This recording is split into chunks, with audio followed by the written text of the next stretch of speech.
औज़ुबिल्लाहिमिनश्शैतानिर्रजीम बिस्मिल्लाहिर्रहमानिर्रहीम। Gateway to physics channel के ऊपर हमने न्यूमेरिकल्स को सॉल्व करने का सिलसिला जारी रखा हुआ है और अभी हम 9th के जो चैप्टर नंबर 4 है उसके न्यूमेरिकल्स। डियर स्टूडेंट, आपका जो एक्सेलरेटेड सिलेबस है उसके मुताबिक इस चैप्टर के सारे ही न्यूमेरिकल्स जो हैं उसके अंदर एम्बेडेड हैं, इंक्लूडेड हैं, तो आपको ये सारे ही करने पड़ेंगे। मैं कोशिश करूँगा कि जितना आपके लिए आसान कर सकूँ उनको आसान कर दूँगा। कुछ क्वेश्चंस को मैं आपके लिए ओपन एंडेड छोड़ दूँगा थोड़ा सा स्टार्ट लेके, ताकि कुछ आपकी अपनी जो इसके अंदर इनपुट है वो भी इन्वॉल्व हो। देखिए स्टूडेंट्स, एक बात जहन में बिल्कुल क्लियर कर लीजिए कि जैसे एक इंसान का बच्चा या किसी भी जानवर का बच्चा डेवलपमेंटल स्टेजेस को गुजारता है, उसमें से गुज़रता है और लर्निंग के फेजेस उसमें आते हैं।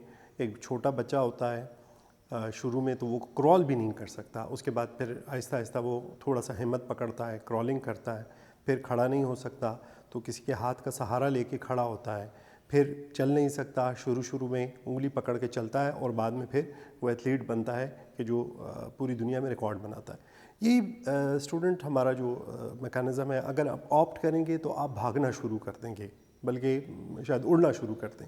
लेकिन अगर आप ये जो है तो अपनी आदत बना लें, हैबिट डेवलप कर लें कि जी पूरा का पूरा क्वेश्चन मैं जब क्लास में क्वेश्चंस करवा रहा था तो मेरा एक्सपीरियंस है, हमारे पास कुछ बहुत अच्छे बच्चे होते हैं जो हम सिर्फ जब फार्मूला लिखते हैं तो वो कहते हैं कि सर बस हम इससे आगे कर लेंगे, या हम उनको छोड़ दें या हम उनसे पूछ दें कि हाँ जी कौन सा फार्मूला लगेगा तो हमें। और बाज़ ऐसे शहज़ादे भी हमारे पास होते हैं कि हम सिर्फ कैलकुलेशन, यानी मैं जानबूझ के उनको सिर्फ कैलकुलेशन दे के छोड़ देता हूँ कि यार कल मैं आपसे नोटबुक में चेक करूँगा, तो जब मैं देखता हूँ तो उसी का उसी तरह ब्लैंक होता है, तो मैं उसे पूछता हूँ कि तुमने होमवर्क घर में तुमने किया क्या है, तो वो झुकी हुई आंखों के साथ बस खड़े होते हैं शर्मिंदा।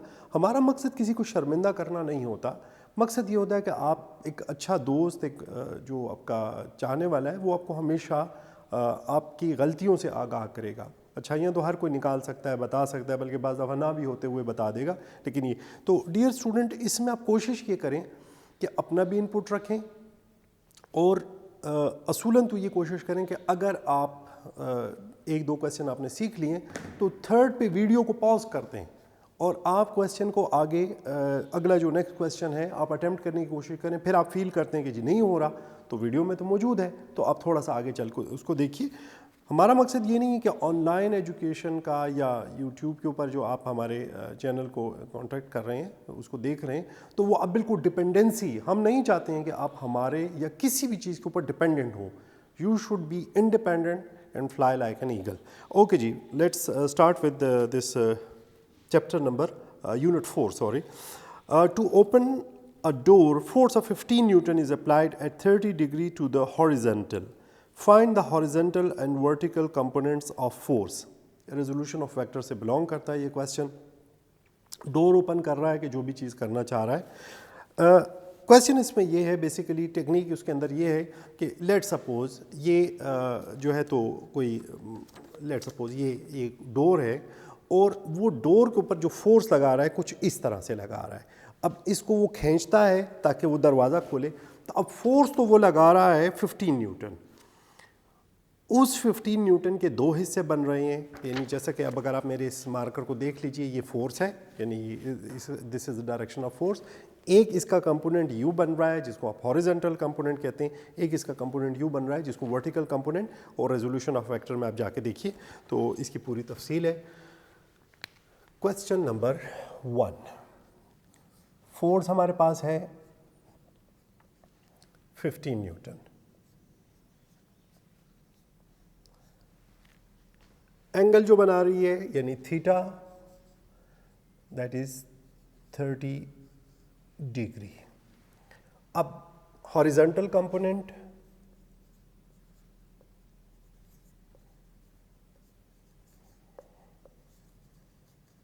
मैं इधर सिंपल fx भी लिख सकता था, लेकिन बाज़ दफ़ा बच्चे थोड़ा सा इसको कंफ्यूज करते हैं, तो इस वजह से मैंने इसको, यानी वो हमसे चाह रहा है कि fx हम मालूम करें कि fx कितना होगा, और vertical component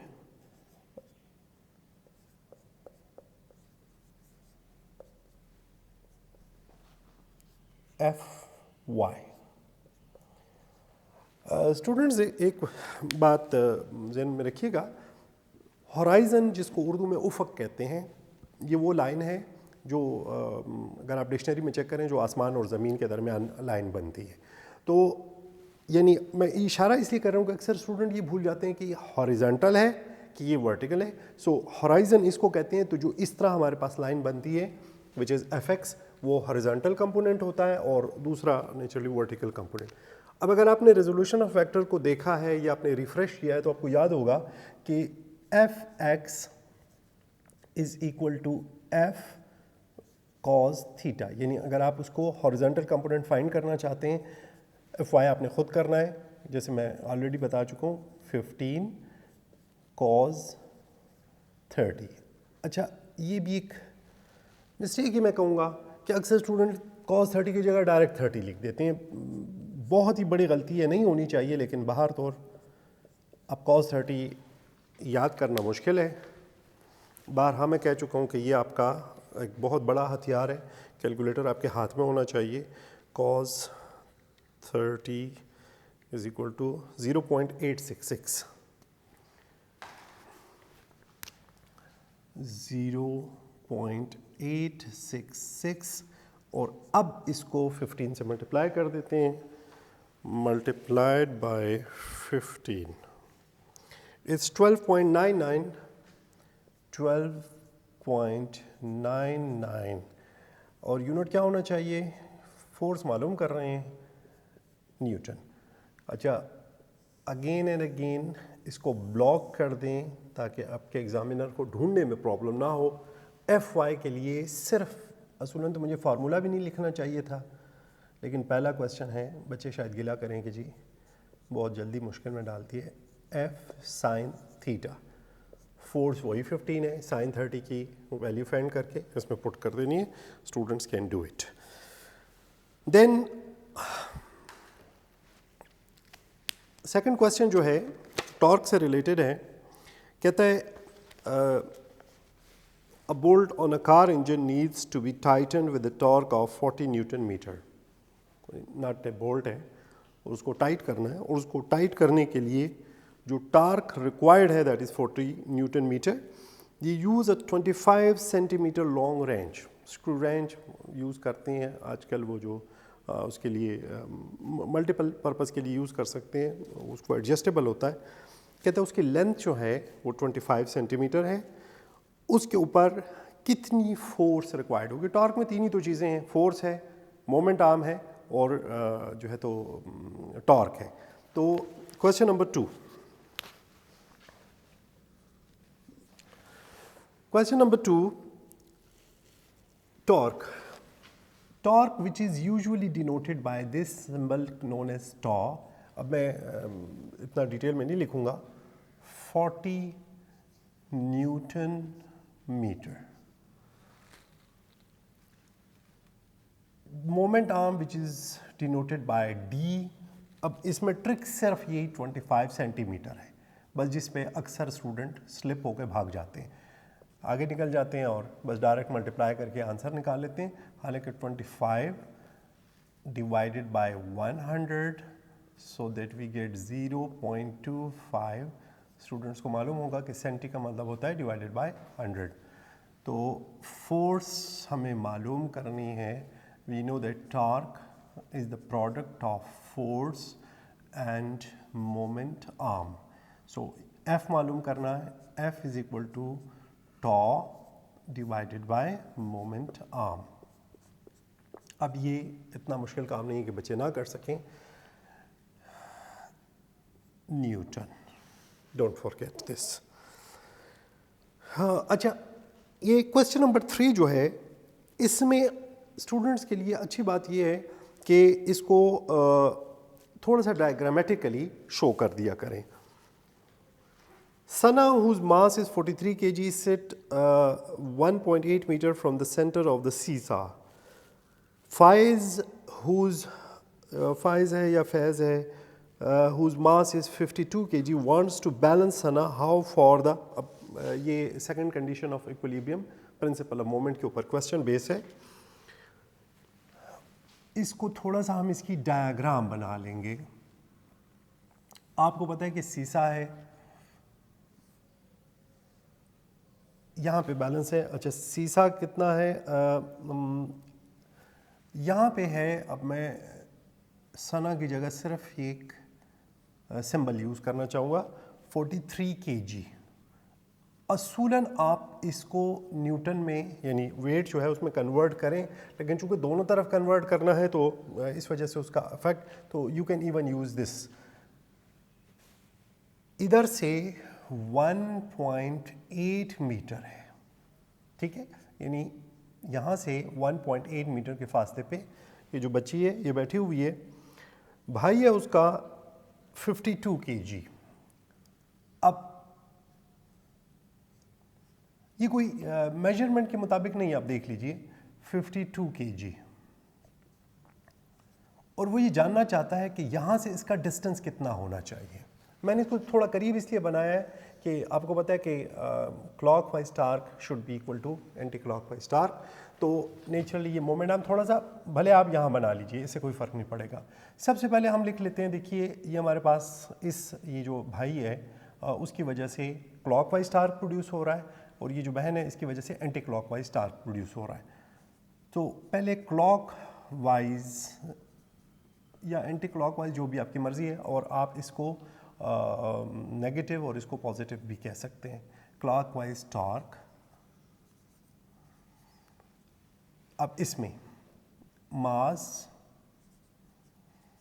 is equal to m is equal to 52 kg। ठीक है स्टूडेंट, आप को मैं एडवाइस यही करूँगा कि बास टीचर्स इसके ऊपर वो कहते हैं कि जी इसका वेट हमें चाहिए था, क्योंकि जो लाने वाली फोर्स है, सो उनके लिए भी ऑब्जेक्शन उनका ठीक ही है, इसको कन्वर्ट कर देते हैं बाय मल्टीप्लाई, क्योंकि हमें पता है W is equal to mg, और g की वैल्यू हम 10 ले लेते हैं, तो इधर इसको 10 से मल्टीप्लाई करते हैं, तो जो वेट हो जाता है वो 520 और न्यूटन, डोंट फॉरगेट न्यूटन। अच्छा जी, moment arm, moment, it's not D, it's T, moment arm, इसको मैं कर देता हूँ M1, तो ये W1, तो मोमेंट आर्म हो जाएगा D1। कितना है यही तो हम जानना चाह रहे हैं। एंटी क्लॉकवाइज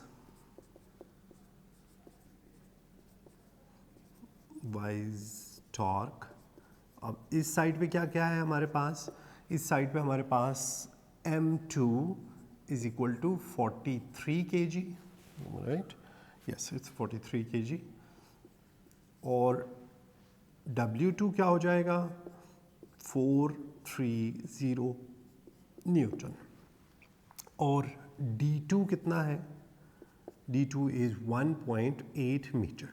अब देखिए डायग्राम बनाने से आपके पास चीज़ें, और आपके एग्जामिनर के लिए भी थोड़ा सा चीज़, according to principle of moment, जिसको सेकेंड कंडीशन ऑफ इक्विलिब्रियम भी कहते हैं। देखिए बेटा, ये मूवमेंट नहीं है, मोमेंट है।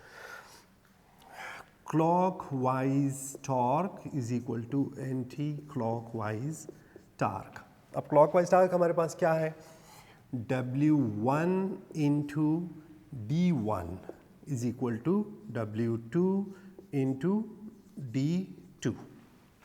मालूम हमने क्या करना है, D1 मालूम करना है, तो इसको उधर ले जाते हैं। D1 is equal to W2 into D2 divided by D1, calculation, sorry, yes right, इसके अंदर पुटिंग्स आपने खुद करनी है, और आंसर किस में आ जाएगा, जी बिल्कुल मीटर में।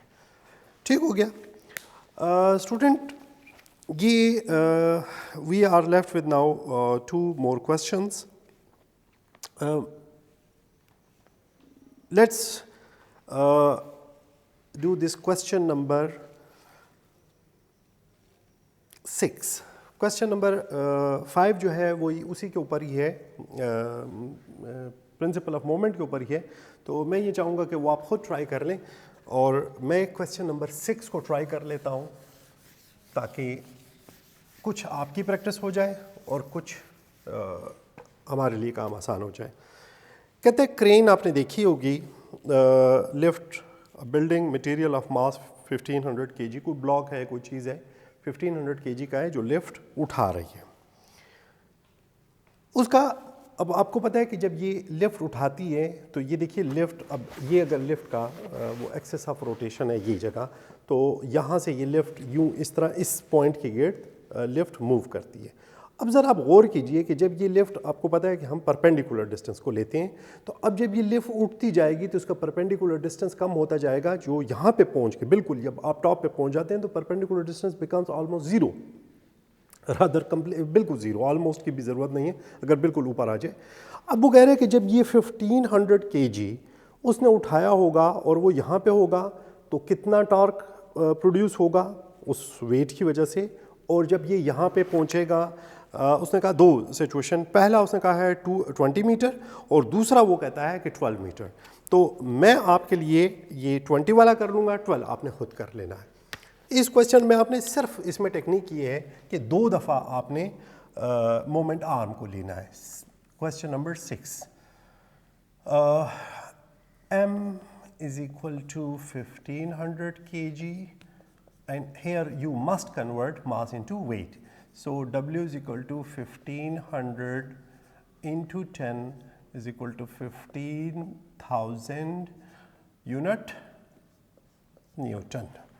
मोमेंट आर्म मैं चलिए इसको D1 कह देता हूँ, तो D1 हमारे पास है 20 मीटर और इनिशियल τ1 अननोन, दूसरे में आपने यही वैल्यू उठानी है और सिर्फ D2 को आपने कर देना है 12 मीटर, सॉरी